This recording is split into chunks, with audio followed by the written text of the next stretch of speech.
So here you are, you're working on this fabulous pattern, this fabulous project you found, and this particular pattern requires you to make 3 strip sets, just like this. But hey, wait a minute, they're not straight, they're coming out bowed.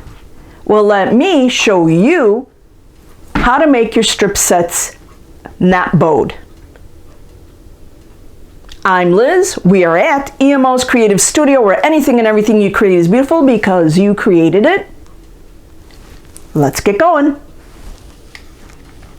So here are the 3 strips that I'm going to use to put together my 3 strip set.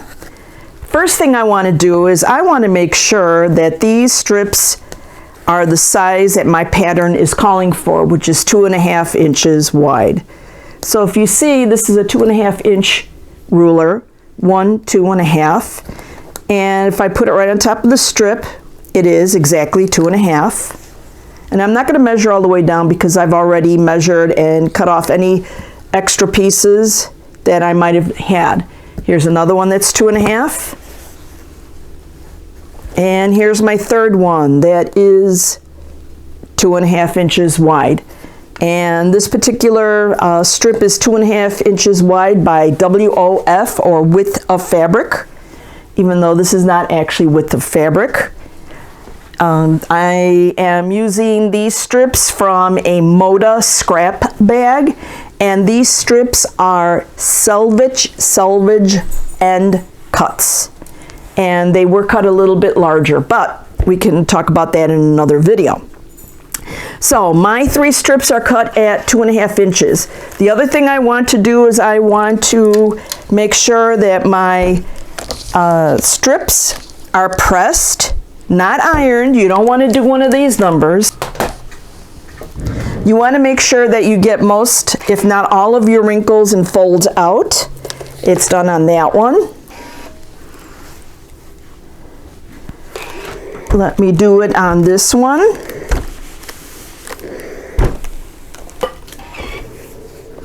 And finally, let me do it on the ivory one. In this one, you can see the folds a little bit better.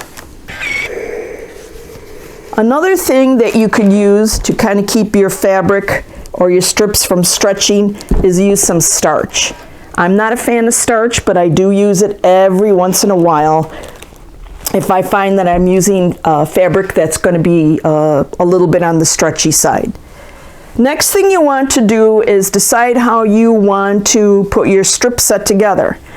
I am going to leave the light color in the center because I want the 2 darks on the outside. That's how I want my strip set because I'm following my what my pattern is asking.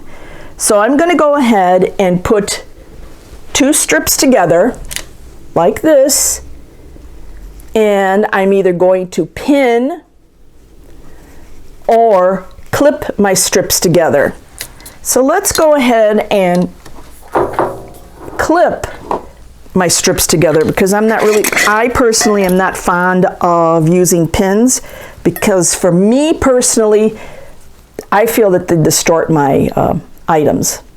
So let me go ahead and throw in a couple of clips.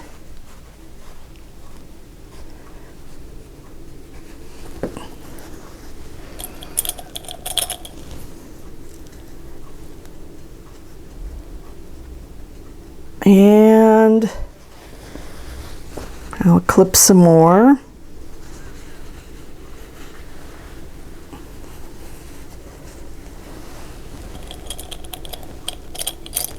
I'll put just 2 more. For me, that's sufficient.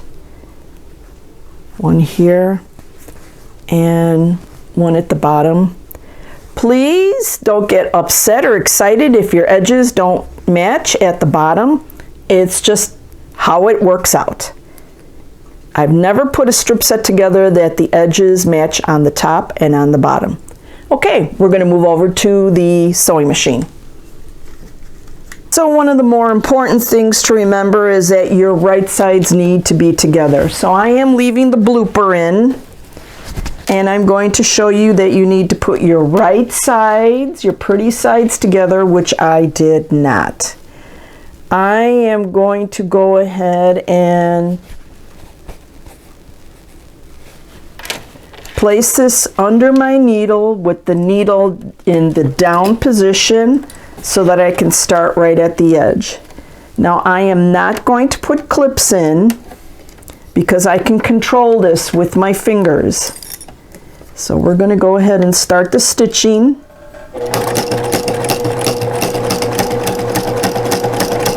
And I'm going to go slow. I don't want to go fast because I want to try to avoid the bend in my strip or the bow in my strip. Pick this up and pull the strings out because they're pulling. I'll put this back down. And actually, because you're sewing slower, you can actually control this. And what I mean by you can actually control this is that you can control how the edges are even. So let's go ahead. When you sew fast, your fabric will wiggle waggle, or you may not be able to catch your fabric not being even when you're sewing fast. Now I'm going to stop, and I'm just going to make sure that my two strips are even. And again, I'm using my nails just to make sure that they stay even. And I'm going to just speed up just a little bit.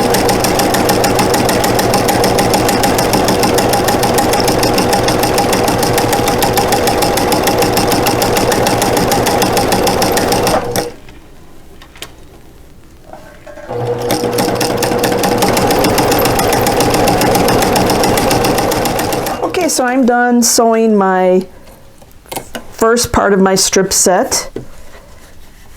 Now this is the bottom that I just finished, so I'm going to put this in my hand to remind me that this is the bottom. At the top, right here, I'm going to cut off this string. For me, it's just something that I do. And I'm going to look for my third part of my strip. Now remember, let me pull you out so you can see me a little bit. Out, so you can see me a little better. Okay, so this is the bottom that I just finished sewing. I've got a dark part and a light part. So most people, let me put a clip down here to remind me that this is the bottom because I'm going to show you something. Most people will finish their strip and then they'll go right back to where they started from, open it up, and then they'll put their third strip right here. To avoid that bow, what you want to do is, this is your finished part. You're going to open it up and you're going to place your third strip underneath. Now remember, you're doing right sides together, so this is very obvious right sides together. And I'm going to put it on this side right here. And I'm going to stick it under my needle, or under my presser foot. Make sure all the ends are equal at the 1/4 inch mark. And I'm going to go ahead and start sewing. Again, the reason for starting my sewing at the end that I just finished is to avoid that bow.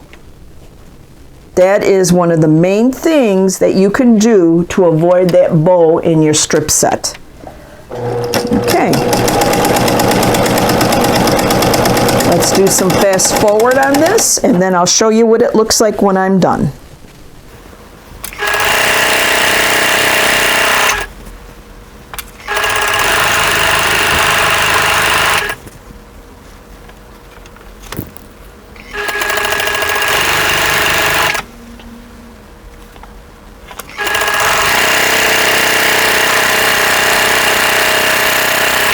Okay, so we're done sewing. The next thing we want to do is we want to press this open, and let's go to the pressing area, to the pressing mat, and I'll show you how we do this.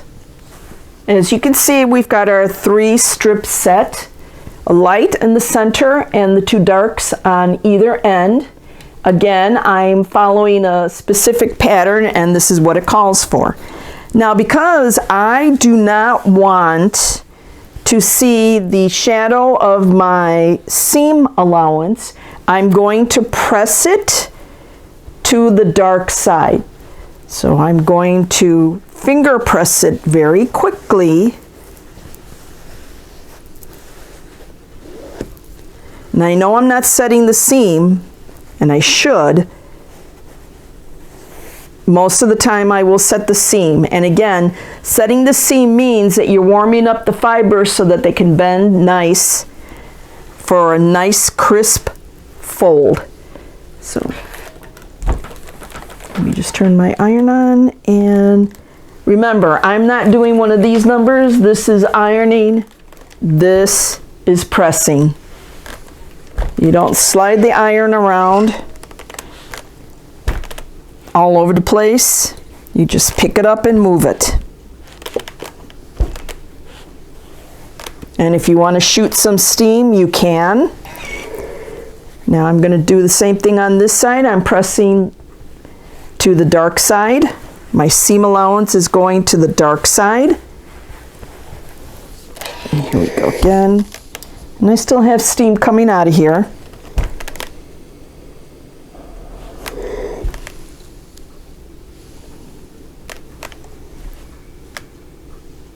Okay.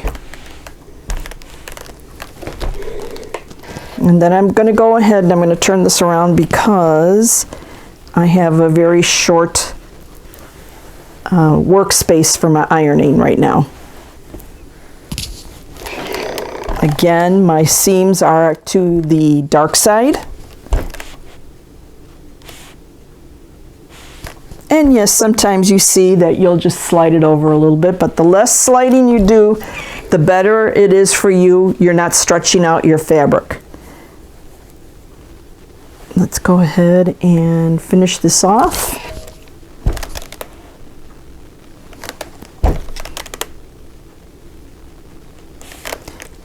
One more. And you will see that I have a nice looking straight 3-strip set unit. It's pretty straight. I can fold it in half. And you can see that there's that the edges are equal on both ends. Let me move this up just a little so you can see. It's a nice straight 3-strip set. Now let me fix this right here.